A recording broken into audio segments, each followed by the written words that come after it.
Don't blink, it's your boy Hank. Welcome to the show. We're doing well because you're having a wonderful day on this 30th October 2024. Welcome to the movie review of the day. We're reviewing a trilogy, and that trilogy is Hangover. By the pronunciation, you think I'm not hangover. I am still drunk. So, this is such an important trilogy for me. It is such an important piece of art for me. So before we even start, I'm gonna tell you guys about why is Hangover really important to me. See, it's kind of funny because, okay, so I came into this apartment, right? And again, I told you multiple times that my parents were so like hard worker and you need to work, and I was more of so like, hey, you guys have been keeping me like not in cage but in a very restricted environment for as long as I'm able to live it at all. Fuck work, I'm gonna live it at all, right? So on extremely small budget, your boy for entertainment would buy DVD, right? And I live not close to, but kind of close to, similarly close to a Walmart. You guys are not gonna believe this. I was living far enough to have to use my skates, and I went to buy a television set on a skate. If I fell, the television set would break. It is still the television we use today. Yeah, it's a couple of years old, but hey, it is good memories. This is why I say the apartment was so important to me, because it made me should do another video about that. Okay, never mind. You know what, bloopers, we're gonna do it again. Fuck it, let's focus, Inky, please. Okay, so the Hangover, one of the first movies that I bought was Super Bad. You guys remember the movie Super Bad? It's extremely good. Then one of the second movie, I think it was like a month, possibly like a year, more than a month after Super Bad, I bought Hangover 1, and I love that movie, and I played it. And the craziest thing I would do was the DVD. Back in the day, the DVD were really worth it. So in the apartment, I would do the movie. I would watch them in English. I would watch them in French. I would watch them with the director comments, and that was pretty much it. And then I would wait a couple of weeks, a couple of months, and I would watch it again. So I would do it. So The Hangover, one of my favorite movies, was one of the movies that I thought was super funny. And again, it wasn't a time where I had a lot of movies, but none of them were a comedy.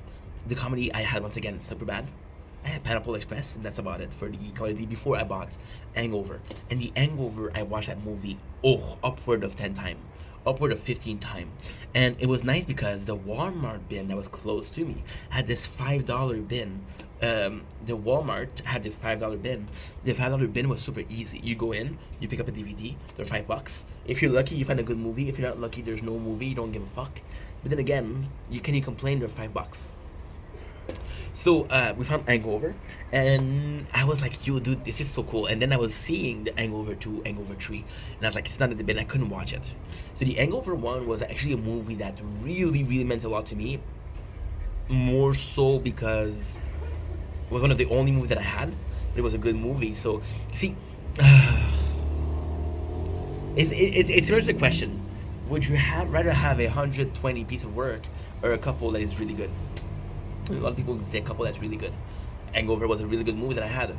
So super important. Then years after, and that's the sad part, I watched the movie so often, so much, I kind of lost interest to the Hangover. When I got a second one, I watched it maybe 4 or 5 times, and that's it. And I never found the DVD for Hangover 3, and I just started watching Netflix. So, but the trilogy in itself, the way in itself, and see, the trilogy is a beautiful mess. If I had to put it in one sentence, it's a beautiful mess. It goes from great to being bad to being great. So in the first movie, we have our boy Doug who marries, and the nicest part about the movie is the subtlety.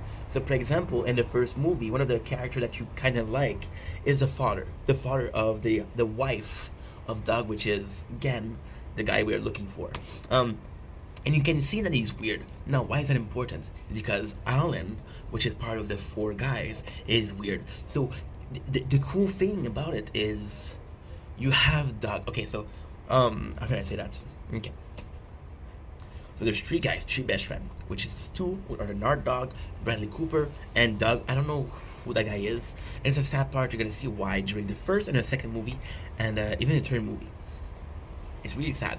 So the three friends have been friends for a long ass time, and the three friends have this some sort of relationship that is pretty normal. See, you have your friend for a while. You always have this friend who's a bit more not necessarily crazy, but a bit more outgoing, a bit more extroverted, a bit more different in the group, right?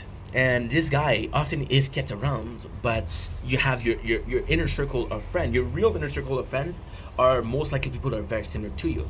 What is the MVP of the first movie is Alan, for sure, because he brings in this energy where you kind of have to deal with that guy because we're in a pickle and a situation, and the situation, Mike Sorrentino, and Alan is like, okay, well, you have to deal with me, right? And it's nice because how can I say that? It's actually quite complicated. It's actually quite complex, but it works really well. So see, Doug, which is a part of the group of normal purple, quote unquote. So Doug married a sister of Alan, and you can see Doug, and he's not gonna marry a weird person. I'm not calling Alan weird. I'm calling him different. Okay. So he wouldn't marry a different person. But the fact that his father is shown as, hey, he's a bit out there. It doesn't. It shows like, oh, why is Alan like that? Why is he such a black sheep? Understand? See, that's the goal. That's the goal. Is in the perfect fashion. Is you got four sheeps, and you got Alan that's a black sheep. That's pretty much it. But I digress. So yeah, so and the upcoming of the movie, they're going to Vegas, and then it's kind of cool because Doug, which is the marry, said, I didn't tell him I would understand if you wouldn't accept me. So right away you can tell that Alan understands that he's different, and that is kind of why he acts out. If you're gonna treat me differently, and I understand him. If you're gonna treat me differently, if you're gonna treat me like the weird guy, I'm gonna be the weird guy. I'll make you right. And it's not necessarily out of vengeance. It's not a vendetta. It's like, you shouldn't do it. You shouldn't judge a book. But if you're gonna judge a book, we'll have fun, right? Maybe me more than you, but we'll have fun.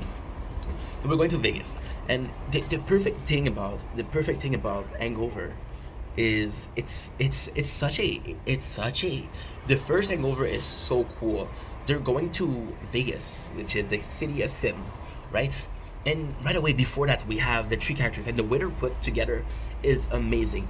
The way they're put together, you're seeing Stu in a failing marriage. You're seeing Stu being insecure. You're seeing Stu being like a punching bag. And then on the other side, you're seeing Bradley Cooper, who is a badass. He's a teacher. He doesn't give a fuck about the students. He steals money from the students, right? So kind of an asshole. So when they are in Vegas, and even in the first one, you have Doug. And my biggest problem with Hangover is you got a four-man group, which is Doug, but you don't build it. Now, for the first movie, if you don't want to build one of the characters, it's okay. It's totally fine. I'm reading Tokyo Ghoul right now, and there's a lot of the characters that are becoming extremely important later on that are not explored right now. If you don't want to see Doug, you don't have to see Doug. But then again, you're seeing Doug. You don't see him in the second movie, and the third movie, there's basically no mention of him. You don't even see his face, right? Which is sad because he was part of the original trio. And even on the cover of the movie, you got Stu, you got Bradley, and you got Zach Galifianakis. I don't know. I don't fucking know. Do I look like I know the guy's name? I don't. I wish I knew, but I don't. And yeah, so it's funny because you have the movie. And it's all these three guys, and I think one of the most important, in my book, the first movie is a cult classic. It's amazing. See, it is a three character that are lifelong best friend. So you don't necessarily need to establish a relationship between the three of them. You don't need that. However, there's a fourth person in the car, and it's Alan. And in that 2-3 minutes of car ride, you're seeing how different Alan is compared to three other guys. Like, okay, well, this guy is gonna be different, right? And the beauty of Hangover isn't necessarily It isn't necessarily the story itself, is the character. It is the diversity, the adversity. And that's a beautiful thing. That is really good. You're gonna see why in the second and third movie, which we are reviewing today. So, long story short, we lose Doug. Then we are on a quest to find Doug, right? And to me, this is such a popular movie because look, got Mike Tyson. We have his tiger. We found a baby, technically the baby of the girlfriend of Stu, right? But in the same way, it's so powerful, and you're gonna understand why. You're gonna understand why it's such a good movie, man. Incredible. So we lose Doug, and now we're like, holy shit, we lost Doug. And the beauty of hangover also isn't necessarily, oh, we fucked up. It's not necessarily the hangover that's important. The importance is, I don't know, I was born in the 90s, but if you're born in the 90s, which is why you're watching this video, let's be honest here, you remember movie like Superbad, you remember movie like Project X, right? And the Superbad and the Project X, the whole plot of the movie isn't necessarily the movie itself. It's a party to rule them all, a party that will destroy everything. The beauty of Hangover, the beauty isn't the story, it's the party. And the party doesn't exist. You end up a scene on the rooftop, right? And then you finish, okay, we fucked up, there's a party that happened. You know why that's the beauty? You don't care about the party. You care about the possibility of this being a party that was so crazy that will never be remembered. And that is the glory. That is glory. I'm sure that when the Spartan was conquering, they didn't remember who they killed. They remember the country they conquered. They remember battles. That's pretty much it. That's the thing. So we had this part that was crazy. And the nicest part about the movie is we're seeing characters and everybody in the story. And I think this is adding a lot to the plot. I think it's add a lot, narratively speaking. It add a shit ton to the story. That everybody that you meet knows the party. Mike Tyson. He's like, okay, well, you guys are crazy fuckers. There's a guy that a wedding planner, because two got married, right? Like, oh, you guys are crazy. So it's like everybody know about the party. There's a doctor. There's a doctor who tells them, yo, this is a crazy party. You guys were crazy, you know. And it's kind of like respectful, and because it's respectful, like, holy shit, we really made it. And this is a nice sense of the term. Do I wish that they put more emphasis on finding Doug? Absolutely. But at the same time, this party is cool. See, the best thing part about the movie is the main clue that they have to find Doug was the very beginning. It was like the first 10 minutes. You just didn't understand, right? Now, you realize that Alan was the one that roofied them, and Alan is kind of like a sweet child. And you're really taking care of Alan, which is really nice. They really take care of him. We have the advent of Mr. Shao, and Mr. Shao is so cool because he's like, technically speaking, when you look at the trilogy, Mr. Shao is the fifth member, or fourth member in this case, of the group. But at the same time, you got crazy cool thing. For example, the beauty of the first one is Stu, and the beauty of the first movie is Stu, Bradley Cooper, and Alan, for a very simple reason. Stu was in a relationship that didn't work with a bitch of a wife. I'm sorry, but she was. Not the actress, the character. Okay? Make it clear, the character. If I want to say fuck you to the character, I'm going to say fuck you to the character. It's not real. It's a movie, guys. Okay? I say, oh, I'm going to punch that character. It's a movie. It's not real. Okay? Before you get offended, understand that. So, he ends up being in a relationship with a girl that really cares about him. And, okay, cool. She's a stripper. But she's a much better wife. Much better wife than the wife that he had. Right? And if he didn't marry that stripper, he would have married that wife, which is something that is said in the second movie, right? Which is amazing. The Bradley Cooper was constantly thinking, fucking hate my life, I fucking hate this. I might just move to Vegas, I hate my life. To go through enough crazy shit to be like, you know what? I like my life. See, the thing, okay, I'm gonna talk about men, okay, for a second, because if the mustache, it's not fake mustache, by the way, I'm a man. men, we have a nature calling for exploring. Us men, we have a nature calling for conquering. Like I said before, us men, we think that hey, the world is ours. We have this mentality of I'm gonna become successful, I'm gonna become a millionaire, I'm gonna have companies, I'm gonna be the biggest, baddest guy ever, I'm gonna party like a rock star, I'm gonna play hard and work hard, right? And then there's a click in your head that happened, which is the character of Bradley Cooper. There's a click in your head. I spent my whole life pursuing business, when all I really wanted, right, was a wife and kid. Maybe a dog. Maybe a dog if I'm lucky enough. See? That's what Bradley Cooper realized. He is going for greatness when all he needed has already been is for the longest of time, which is really sweet. So this is the first movie. The sad part, the negative is that the negative, there are very few. There are very, very few. The negative are more in the second one, the third movie. But in my opinion, the first movie is really good. The bit of a negative I could find is I wish they gave more of a character to Doug.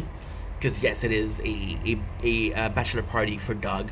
It is the wedding for Doug. So I would like to say I would have liked to include Doug more, even if it's not in characters, in story that we don't get. So you got his best friend, but we don't talk about best friend. You got his other friend Alan, who is a new person to the group. It doesn't really matter. And the beauty of Alan, Alan's an MVP because he doesn't act in a normal fashion. He finds a baby and he just laughs, and that baby is super important in the third movie. Anywho, moving on to the second movie. The second movie, in my opinion, is good, but it's not great. It isn't great. So we got a wedding, which is 2, and his wife, she's freaking gorgeous. I like the wife in the first movie though, but the second movie, she's way out of her league. She's whoa, and it's kind of nice because the second movie there's a problem, right? And you understand why they did that, but it doesn't serve a great narrative purpose. So the second movie, right, is the same movie. Did I mention it's the same movie? Yeah. So they get high, not on roofies, like the first movie. However, it's not their best friend that left. It's the brother of Stu's wife, and the father of Stu's wife doesn't like Stu.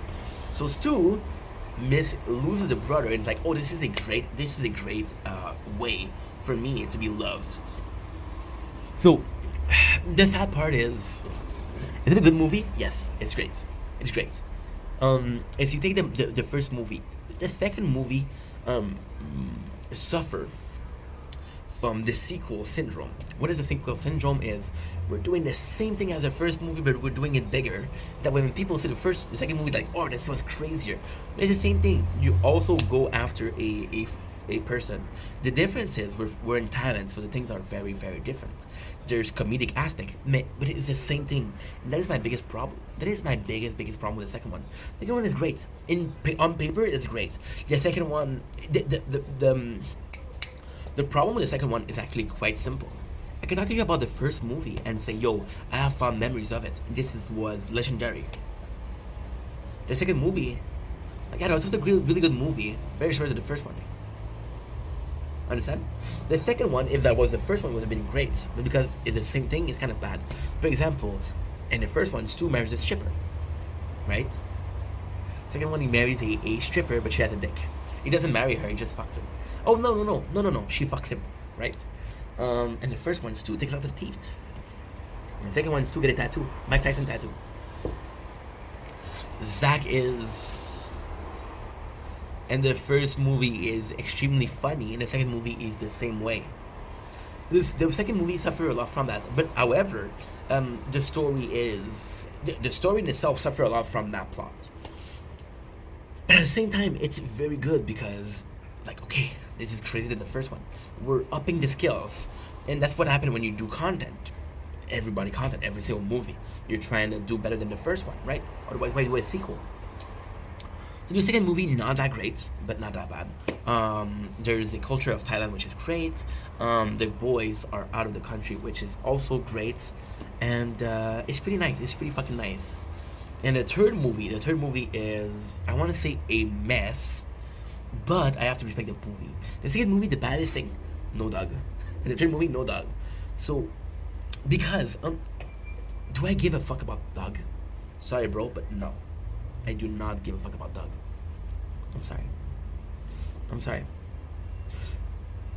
The reason why I give a fuck, because in the first movie he meant so much. In the third movie, you only hear his name. The third movie is, we got again Mr. Shao, and at this point Mr. Shao has been in the second movie, he's been in the first movie. Mr. Shao is a really good friend of the boys, well, really good friend of Alan. And the third movie is a mess, but also my favorite is the first. And that is the third one. The third one is a mess, but there's nuggets of gold in that mess, right? Take a poop, put a nugget of gold there. You're gonna go through the poop. You're gonna go. I'm gonna go. My neighbor's gonna go. This guy behind me, watching me through the window, he's gonna go. So the third one is, okay, well, Shao actually was a very dangerous criminal, and they have Doug. Don't know why they have Doug. I don't know why they care about Doug. I don't know how Doug is involved, but it's a gangster, and they have Doug, and it's like, yo, you need to find Mr. Shao, right? And Mr. Shao is gonna be the guy for you, and it's a beautiful thing because you meet the character of Shao, but you don't really care about him. And I'm sorry, the actor is great. The actor is one of my favorite actors. I personally think Keon Jones, I think it's his name, right? Was a doctor in real life. Fun fact. Was part of another one of my favorite series, which is Community. And I believe that in the later season, he saved the show. He's my favorite character in Community. Daniel Glover. No, not. He's my favorite. And I have to say, Pierce is my favorite at the beginning, but at the end, it's him. I'm sorry, I wish I knew the name. For reals. So yeah, so you got this, you got that. Another cool thing here, another really cool thing, is that in a very odd way, the character, you understand how he is. You understand why he was brokenhearted. You understand that everybody betrayed him. Trusted Alan betrayed him, right? And you're like, okay, but you don't care about the character. The character's a bad person. And at the very end, Alan's like, yo, you're not a good friend. I like hanging out around with you, but you're not a good person. And it's kind of nice because this is on the edge of the golden nuggets. We're gonna get into it later on. But yeah, so continuing, super simple. We have the two characters, right? Which is Bradley Cooper and Stu. They don't do much. They're like, holy shit, this is bad, right?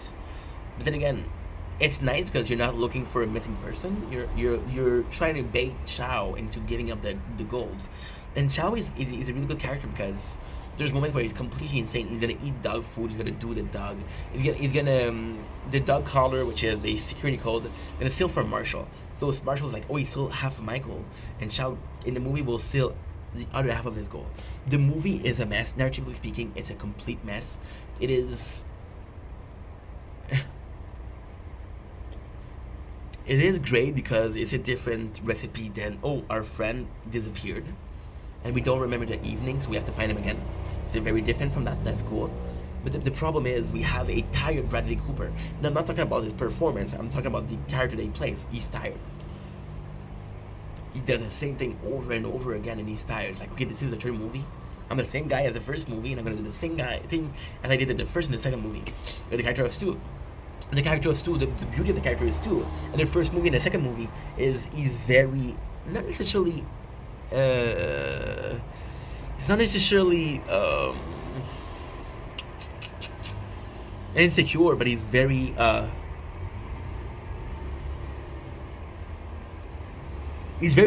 wouldn't say nervous. See, when the character of Bradley Cooper, it's funny. I have to go back to the first movie, but when Doug disappeared, I got a text. That's why I'm not focused. Good. Okay. Cool. Celine, one of my best friends. So you got Bradley Cooper. Like, okay, well, there's a problem. We have to fix that problem. We got a character of Stu. It's like, holy shit, that's happened. And Alan was just there. Stu freaks out. And second movie, Stu freaks out. But the second movie is better because it's his wife, brother. In the third movie, you get Stu that freaks out. You're like, dude, you've been through shit in the first movie and you've been through shit in the second movie. How did you not get used to being in shit? But the best character is Alan. and it's the golden nugget I've been talking to you about.